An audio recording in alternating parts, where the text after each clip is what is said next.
అందరికీ ముందుగా నమస్కారం. నేను మీ journalist Raja.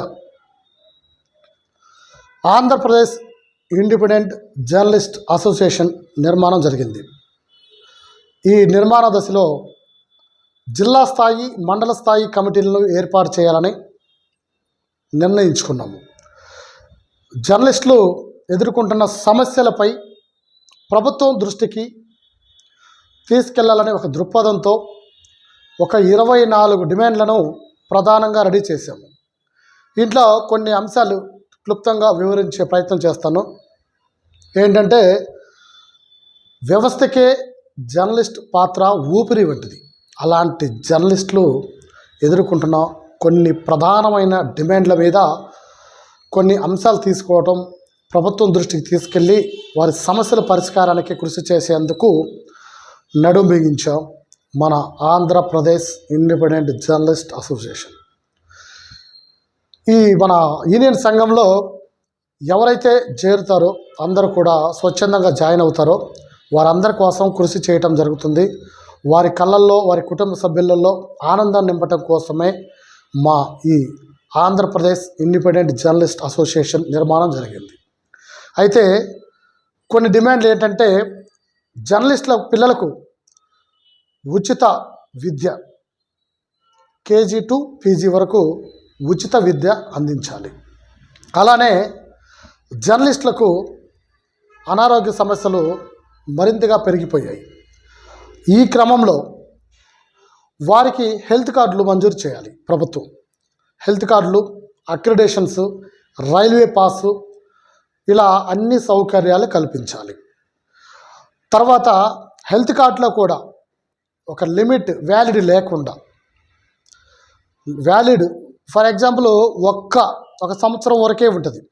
January to January ఒక సంవత్సరం వరకే ఉంటుంది. ఆ తర్వాత ఆయన అనారోగ్య బారిన పడితే పట్టించుకునేవారు ఉండరు. అందుకని ప్రధానంగా వ్యాలిడ్ లేకుండా అన్లిమిటెడ్ హెల్త్ కార్డు మంజూరు చేయాలని మా డిమాండ్ ప్రధానంగా ఉంది. అలానే జర్నలిస్టుల పిల్లలకు 50% రాయితీ అని చెప్పేసి చాలా సంఘాలు కూడా పోరాడుతున్నాయి. అది కరెక్ట్ కాదు. ప్రైవేట్ స్కూల్లో కూడా 100కి 100% రాయితీ కల్పించాలి. రాయితీ కల్పించినప్పుడే ఉన్నత విద్య కోరుకోవటంలో ఆ తల్లిదండ్రులు, జర్నలిస్ట్ మా సంఘంలో పనిచేసే వాళ్ళు, ఆ జర్నలిస్ట్ కుటుంబ సభ్యులంతా కూడా ఆనందాన్ని వ్యక్తం చేసే పరిస్థితి నెలకొంటుంది. అలానే ఉచిత వైద్యం, ఉచిత విద్య జర్నలిస్టులకు. రైల్లో ప్రయాణించాలి అంటే 30%, 40% చెల్లించి 1/3 అని ఇట్లా కొన్ని పాసులు మంజూరు చేయడం కరెక్ట్ కాదు. సెంట్రల్ గవర్నమెంట్ కూడా ఉచిత రైల్వే పాస్ ఏర్పాటు చేసి ఉచిత సౌకర్యం కల్పించాలి వారి కుటుంబ సభ్యులందరికీ కూడా. ఎక్కడికి వెళ్ళాలన్నా, వారి కుటుంబ సభ్యులు దేవుని దర్శనానికి వెళ్ళాలన్నా, ఏదైనా టూర్ వెళ్ళాలన్నా కనీసం వారికి ఆ వెసులుబాటు కల్పించాలి. ఇక రాష్ట్ర, కేంద్ర స్థాయి ఏర్పాటు చేసిన ప్రధాన టోల్ ప్లాజాల దగ్గర జర్నలిస్టులకు రాయితీ కల్పించాలి. ఎందుకంటే వారు నెలలో కానీ సంవత్సరంలో 2-3 సార్లు కూడా జిల్లా కేంద్రానికి వెళ్ళాల్సి వస్తుంది. అక్కడ వారి సమావేశాలకు అటెండ్ అవ్వాల్సి వస్తుంది.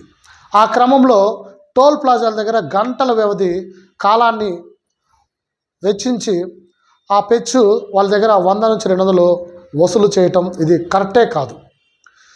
అక్రిడేషన్ కూడా చిన్న, మధ్య అనే పత్రికలకు అభిప్రాయ భేదాలు లేకుండా చిన్న, మధ్య, వార, మాస ఎటువంటి పక్షపాతం లేకుండా అన్ని మాసపత్రికలకు, వారపత్రికలకు, దినపత్రికలకు అన్నిటికి కూడా అక్రిడేషన్లో కార్డులు మంజూరు చేయాలి.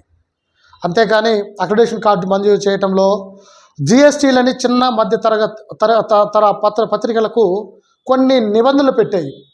జిఎస్టీ లేదు, ఐటీ రిటర్న్ లేదని చెప్పేసి, సర్క్యులేషన్ లేదని చెప్పేసి తక్కువ సర్క్యులేషన్ చూపిస్తున్నారని వారికి కేవలం ఒక పాస్ మాత్రమే మంజూరు చేయటం ఎంతవరకు సబబని ప్రశ్నిస్తున్నాను.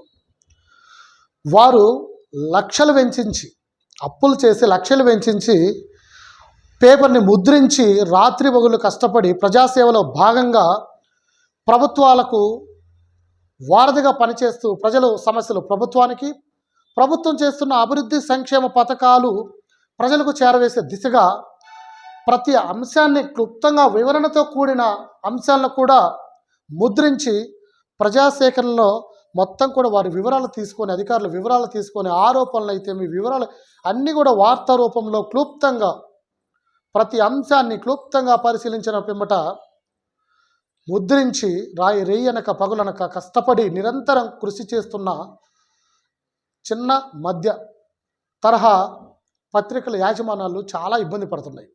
అలానే యూట్యూబ్ ఛానల్స్, వెబ్సైట్ ఇలా చాలా ఉన్నాయి. ఈ యూట్యూబ్ ఛానల్స్ కూడా అన్ని యూట్యూబ్ ఛానల్స్ అని కాదు, కొన్ని యూట్యూబ్ ఛానల్స్ ఉన్నాయి. అంటే ఆర్థిక స్తోమత లేక కేవలం యూట్యూబ్కే పరిమితమైన యాజమాన్యాలు చాలా ఉన్నాయి. అనుమతి తీసుకుంటారు. కేంద్ర రాష్ట్ర ప్రభుత్వాల నుంచి అనుమతి గుర్తింపు పొందిన ఒక సంస్థ నిర్మాణం చేసుకున్న తర్వాతనే వాళ్ళు సోషల్ మీడియా రంగంలోకి ప్రవేశించి యూట్యూబ్కే పరిమితం అవుతున్నారు. అటువంటి వాడికి కూడా అంటే వెబ్సైట్లు ఉంటాయి, యూట్యూబ్స్ ఉంటాయి. వీటికి కూడా అర్హతను గుర్తించి అధికారులు అర్హతను గుర్తించి వారికి కూడా అక్రిడేషన్ మంజూరు చేయాలి. అలానే సెంట్రల్ గవర్నమెంట్, కేంద్ర ప్రభుత్వం ఎప్పుడైతే న్యూ మీడియా వింగ్ అని ఒక వింగ్ని ఏర్పాటు చేసి జీవో కూడా పాస్ చేసింది. ఈ జీవోని ఏ రాష్ట్రం కూడా బుట్ట దాఖలే చేసింది కానీ అమలుపరచలేదు. ఈ న్యూ మీడియా వింగ్లో రేట్ కార్డు డిసైడ్ చేసి వాళ్ళే రేట్ కార్డు ఇస్తారు. తర్వాత రాష్ట్ర ప్రభుత్వాలు కూడా వారికి అక్రిడేషన్ మంజూరు చేయమని ఇచ్చింది, రేట్ కార్డు ఫిక్స్ చేసి ఇవ్వమని చెప్పింది. ఏది కేంద్రం సూచించిన జీవోలు వారికి అక్రిడేషన్ మంజూరు చేయాలా, అక్రిడేషన్ కార్డు మంజూరు చేయాలి, రేట్ కార్డు ఫిక్స్ చేసి ఇవ్వాలి. అడ్వర్టైజ్మెంట్ కూడా 30 నుంచి 50% అడ్వర్టైజ్మెంట్ వారికి యాడ్స్ కూడా ప్రొవైడ్ చేయాలి. ఎందుకంటే వారి సంస్థ నిర్మాణం చేసుకున్నారు కాబట్టి వారి సంస్థకి మనం ప్రోత్సహించాలి. ఎందుకు ప్రోత్సహించాలని దాని మీద మాట్లాడితే ప్రభుత్వాలు, కేంద్ర రాష్ట్ర ప్రభుత్వాలు చేస్తున్న అభివృద్ధి సంక్షేమ పథకాలు ప్రజల్లోకి క్లుప్తంగా తీసుకుపోయేదే జర్నలిస్టు. అలాంటి ముఖ్య పాత్ర పోషించే జర్నలిస్టే తీవ్ర ఇబ్బందులు ఎదుర్కొంటున్న పరిస్థితి అయితే ఉంది. వారి సమస్యల మీద ప్రజాశ్రేయస్సే లక్ష్యంగా నిరంతరం కృషి వల్లీడు ఎవరంటే ఒక జర్నలిస్టే. కలం వీరుడు అంటారు. ఆ కలంతో కాలాన్ని తిరగరాస్తాడు ఒక జర్నలిస్టు. ఇలాంటి ముఖ్యమైన పాత్ర పోషించే జర్నలిస్టు ఈరోజు కనుమరుగైపోయే పరిస్థితి లేకపోలేదు. చాలామంది మీడియా రంగంలో ప్రవేశిస్తున్నారు. కానీ అర్హత ఉండి మీడియా రంగంలో ప్రవేశించి సేవే బాధ్యతగా ఫీల్ అయ్యి సేవ చేసే బాధ్యత అందరికీ కలగదు కూడా. ప్రజాసేవ చేయాలనే ఒక దృక్పథంతో మానవీయ కోణంలో ఒక దృక్పథను మనమే క్రియేట్ చేసుకొని ప్రజాసేవలో భాగంగా ఒక జర్నలిజంలోకి అడుగుపెట్టి మరి కృషి చేస్తున్న జర్నలిస్ట్ మిత్రులకు, వారి కుటుంబ సభ్యులందరూ కూడా చాలామంది కూడా కన్నీరు మున్నీరయ్యే పరిస్థితి ఉంది. ఎందుకంటే ప్రభుత్వం వారికి రాయితీలు కల్పించడంలో వెనుకబాటు. అలా ఉండకూడదు. ప్రభుత్వం వారికి ఏదైతే అక్రిడేషన్ కార్డు మంజూరు చేస్తారో ఆ అక్రిడేషన్ బేస్ చేసుకొని హెల్త్ కార్డు, ఇన్సూరెన్స్ అన్నీ వస్తాయి.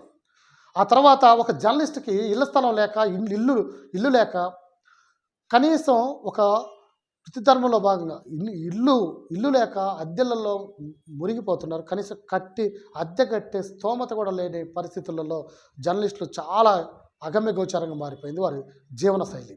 కానీ ప్రభుత్వం గుర్తించి అర్బన్ ఏరియాలో అయితే 2 సెంట్లు, రూరల్ ఏరియా అయితే 3 సెంట్లు ఇళ్ల స్థలాన్ని కేటాయించి 5 లక్షల నుంచి 15 లక్షల వరకు వ్యయంతో ప్రభుత్వమే సబ్సిడీ అనేది కాదు, 100% సబ్సిడీతో 5 లక్షల నుంచి 15 లక్షల వరకు కూడా ఇళ్ల స్థలాలు ఇచ్చి గృహ నిర్మాణం చేపట్టి ఒక కాలనీ నిర్మించి వారికి ఇచ్చినట్లయితే ఆ కుటుంబాలలో ఆనందం వెల్లువిరుస్తుంది అని చెప్పవచ్చు. ఇట్లా ప్రతి సమస్యను జర్నలిస్టులు ఎదుర్కొంటున్న ప్రతి సమస్యను ప్రభుత్వం దృష్టికి తీసుకెళ్లే ప్రయత్నమే ఆంధ్రప్రదేశ్ ఇండిపెండెంట్ జర్నలిస్ట్ అసోసియేషన్. నేను స్టేట్ ప్రెసిడెంట్గా కొనసాగుతున్నాను. అందుకని కమిటీలు కూడా ఏర్పాటు చేసి ప్రతి జిల్లాలో ఉన్న అందరు సభ్యులతో సమావేశాలు నిర్వహించి కమిటీల అనంతరం సమావేశాలు ఏర్పాటు చేసి ప్రతి జిల్లాలో జర్నలిస్టులు ఎదుర్కొంటున్న సమస్యలు, వారి కుటుంబ సభ్యులు ఎదుర్కొంటున్న సమస్యలు కూడా అక్కడ ఎవరైతే ఉన్నతాధికారులు ఉంటారో వారి దృష్టికి తీసుకెళ్ళి, ప్రభుత్వం దృష్టికి తీసుకెళ్ళి వారికి వినతి పత్రాల రూపంలో మన సమస్యలను వివరించి మన డిమాండ్లు నెరవేర్చేంత వరకు కూడా నిరంతరం కూడా పోరాడే దిశగా పోరాడుతాను, పోరాడి సాధించుకుందాం. మన హక్కులను మనం పోరాడి సాధించుకుందాం. జర్నలిస్టులు హక్కులను పోరాడి సాధించుకుందాం. ఇళ్ల స్థలం కావాలి, ఒక సొంత ఇల్లు కావాలి, ఉచిత వైద్యం కావాలి, మన పిల్లలకి ఉచిత విద్య కావాలి. తర్వాత ఇప్పుడు చంద్రబాబు గారు గవర్నమెంట్ వచ్చిన తర్వాత 2024 సంవత్సరంలో 60 సంవత్సరాలు ఉన్న వృద్ధాప్య పింఛను కూడా ఇప్పుడు 50 సంవత్సరాలకే కుదించారు. ఇలానే 40 సంవత్సరాల నుంచి 60 సంవత్సరాల వరకు కూడా జర్నలిజం వృత్తిలో కనీసం 15 నుంచి 20 సంవత్సరాలు జర్నలిజం వృత్తిలో ఉండి కొనసాగి కొన్ని అనారోగ్య సమస్యల వల్ల, తీవ్ర ఇబ్బందుల వల్ల ఇళ్ళ దగ్గరే విశ్రాంతి తీసుకుంటాం ఉన్న వారికి 15,000 నుంచి 20,000 రూపాయలు పెన్షన్ రూపంలో వారికి మీరు మంజూరు చేయాలని కూడా విజ్ఞప్తి చేస్తున్నాం. ఇలా కొన్ని ప్రధాన డిమాండ్లు ఉన్నాయి. ఈ డిమాండ్లన్నీ కూడా ప్రభుత్వం దృష్టికి తీసుకెళ్లాలని మన ప్రయత్నం చేస్తున్నాం. అందరూ మీరు సపోర్ట్ చేయండి. మన ఆంధ్రప్రదేశ్ ఇండిపెండెంట్ జర్నలిస్ట్ అసోసియేషన్లో అందరూ సభ్యులు కాండి. మీ అందరు ఆశీస్సులు ఉంటే నేను ఇంకా ముందుకెళ్తాను. మీ అందరూ సభ్యులుగా చేరండి. అతి త్వరలో సభ్యత్వాలు కూడా స్టార్ట్ చేయటం జరుగుతుంది. ఈ సభ్యత్వాల నమోదు కార్యక్రమాన్ని త్వరలో మేము కమిటీ ఏర్పాటు చేస్తున్నాము. ఎప్పుడు ఏంటి అనేది కూడా మళ్ళీ ఈ నెక్స్ట్ మీకు తెలపడం జరుగుతుంది. మీరు అందరూ సపోర్ట్ ఇవ్వండి. ప్రతి 20 ఏపీలో ఉన్న 26 జిల్లాలలో జర్నలిస్టులు వారి కుటుంబ సభ్యులు ఎదుర్కొంటున్న సమస్యలపై మన యూనియన్ సంఘం మన జర్నలిస్ట్ అసోసియేషన్ సంఘం ఎప్పుడు నిరంతరం కృషి చేస్తుంది. వారికి అందుబాటులో ఉంటుంది. అలానే జర్నలిస్టులకు ఇన్సూరెన్స్ కార్డులు కనీసం గతంలో ఉన్నాయి. జర్నలిస్ట్కి 198 రూపాయలు పెట్టి అప్పుడు డీడీ తీస్తే డిపిఆర్ఓ ఆఫీస్లో సబ్మిట్ చేసినప్పుడు ఇన్సూరెన్స్ కార్డు ఇచ్చేవాళ్ళు. ఇప్పుడు ఇన్సూరెన్స్ కార్డు కూడా లేదు.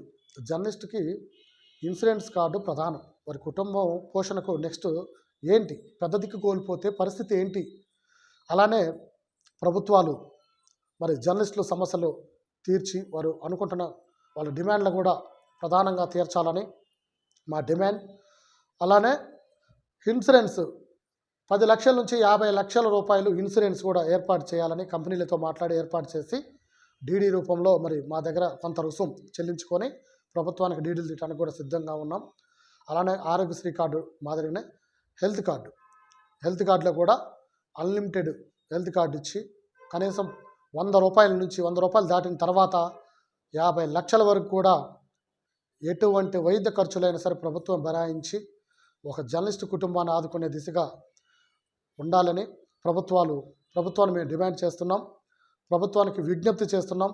ఒకటే, మా సమస్యలు మీరు నెరవేర్చండి. మీరు చేసే అభివృద్ధి సంక్షేమ కార్యక్రమాల్లో ప్రజల్లో క్లుప్తంగా తీసుకుపోయే బాధ్యత మాది.